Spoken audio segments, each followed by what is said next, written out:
Hello and welcome along to this week's episode of John's Garage. This week we are driving an original Irish 1976 Toyota Crown 2.6 straight 6 Super Saloon. It's a big mouthful there, but you're all very welcome along to this week's episode. So let's jump right into it.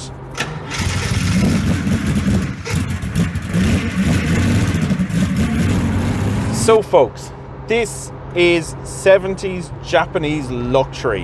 Now this was a big car back in its day. It is the top of the Toyota range. It is the crown. It is the pinnacle of what Toyota could do back in the 70s. And my God, it's impressive. It's still really impressive today. So driving this along here, there is no squeaks. There is no rattles. Everything works. Absolutely everything works. So what is in here? Now I was looking up a couple of different trim levels, so before anyone says that to me, this car does not have air conditioning. Irish market cars didn't, other markets did. Okay, so just straight off the bat I want to get that out of the way. Other than that, what luxuries do you have in here? You have an auto tuning push button stereo. You have a separate cassette player with auto rewind, okay, which means when the tape gets to the end of the tracks, it automatically will flip over itself and play the tracks on the other side. For those of you of a certain generation, that will all make sense. For those of you who are a little bit younger, it just plays music. You don't need to worry about it, okay? So we have electronic fans, okay, all that stuff works. We also have, and this was a big feature at the time, it's called bi-level airflow. I'm not going to call it air conditioning. What that means is I am right now sending hot air to my feet, cold air to my face, so I can warm my feet and remain at a nice temperature. But I'm going to switch it back up there to the windscreen demister. Actually, I'm going to just turn down the heat on these absolutely beautiful slider controls. They work absolutely perfectly. That's the amazing thing about this car. So this is 70s Toyota, but the quality is right there. Now, what else do we have? Well, we have absolutely, without any doubt, American styling on the outside. Okay, this car is big. I was looking at the original brochure last night. This is 15 feet in length, but Toyota assures us that it's very easy to drive and park in the city. In fact, so easy is it, and I'm quoting the brochure here, the power steering makes it bearable to park. Imagine putting bearable in a brochure right now. So anyway, we'll move on from their little faux pas there with that. Inside, I actually really like the layout in here. Everything is folds to hand. Everything can be gotten to. There's a couple of warning lights, radios there. It's a little bit over near the passenger, but it's not that big a stretch. You have a lovely big horn here on the steering wheel. Easy to get to buttons. Of course, the switchgear is the correct way around. Okay, you have your indicators on the right and light switch on the right, and you have your wash wipe on the left hand side, which is the way it should be on a right hand drive car. So the Japanese makers got that right. Unfortunately, in recent years they've switched around just for uniformity and safety, I suppose. You have a dimmer switch here on the dashboard. You have electric windows all round, and they all work. Okay, driver's door of course gets full control over all electric windows. You have, get this, at 8 miles per hour the locks activate on all doors to keep all passengers safe.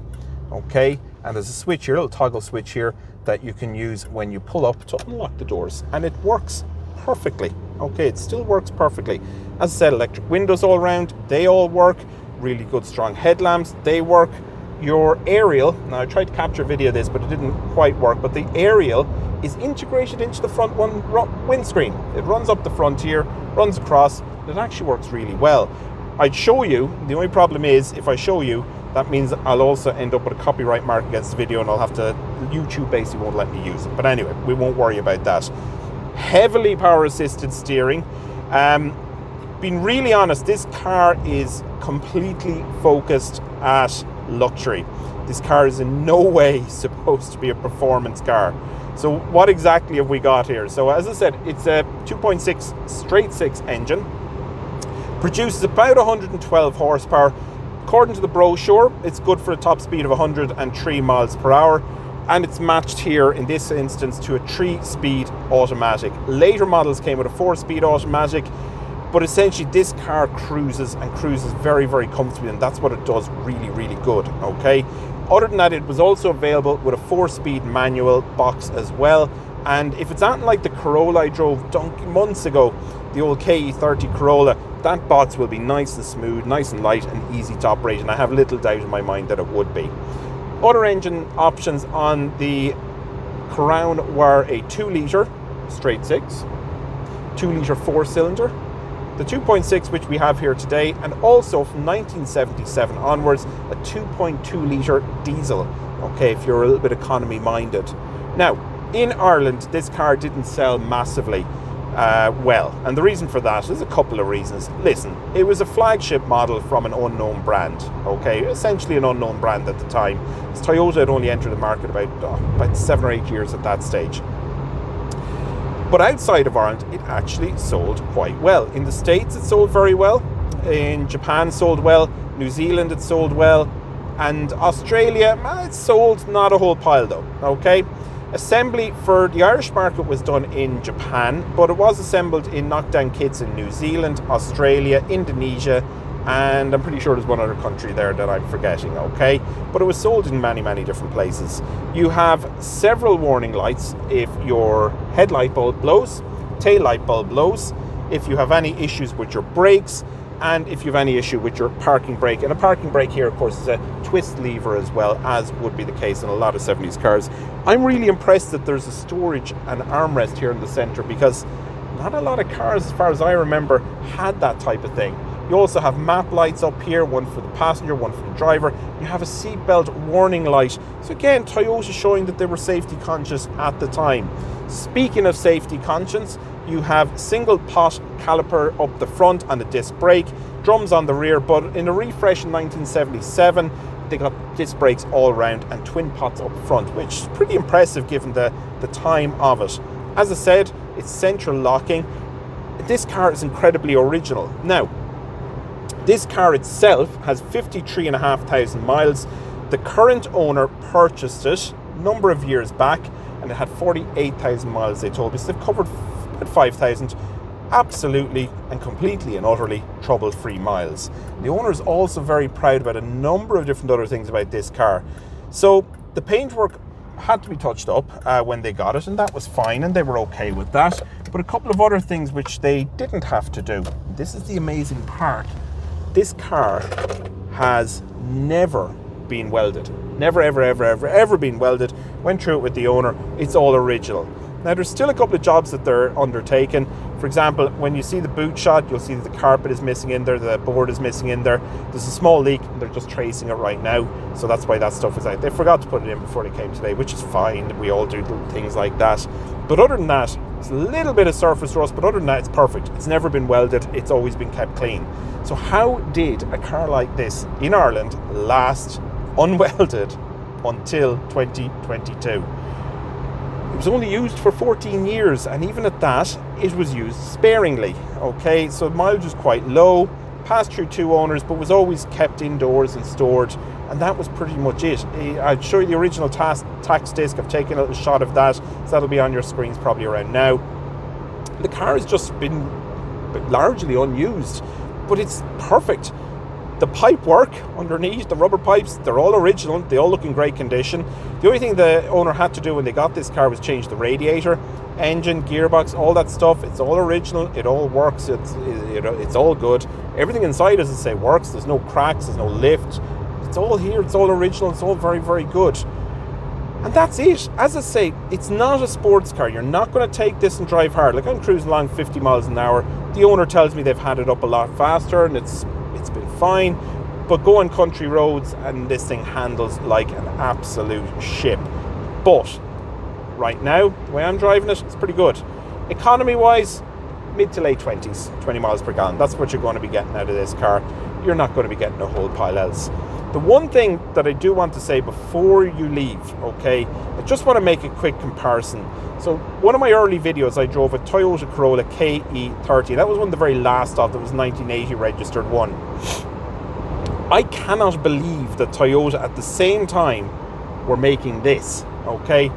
Not that there's anything wrong with the Corolla, very, very capable car, but just the refinement and the comfort in this are on a completely different level. beautiful crushed velour seats. They're incredibly comfortable. Not supportive or anything like that, but they're not trying to be. They're just comfortable. I could drive this thing all day. This, of course, no leather here. Japanese manufacturers and Japan in general, they don't believe leather is luxurious. They believe crushed velour is luxurious and soft seats and warmth and comfort. And I can see their point driving this car. I can absolutely see it, completely understand it. But that's it, folks. I cannot believe that in the mid-70s, Toyota made something as high quality as this while also producing high quality Corolla, but just not a very refined Corolla. This is on another level.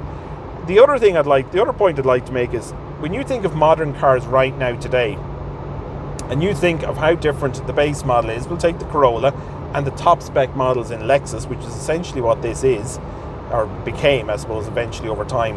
The difference isn't as immense. Okay, you could still sit in a Corolla and drive it all day and all year and it'll be super car. You could do the same in a Lexus, and yeah, it'll be a supercar. It'll be that little bit nicer, but the gulf isn't as big, and that's pretty incredible. What I also find incredible is that even in the mid-70s, Toyota had quality nipped.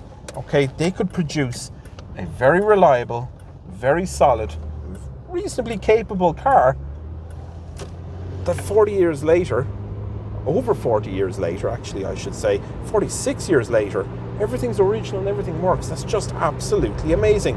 Huge boot, loads of rear seat space. I forgot to mention actually the controls between the seats here, which can control the stereo and all that. And yeah, it's proper piece of 70s kitsch.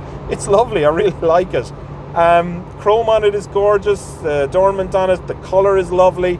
The handling, there is no handling. There's comfort, and comfort is very, very good.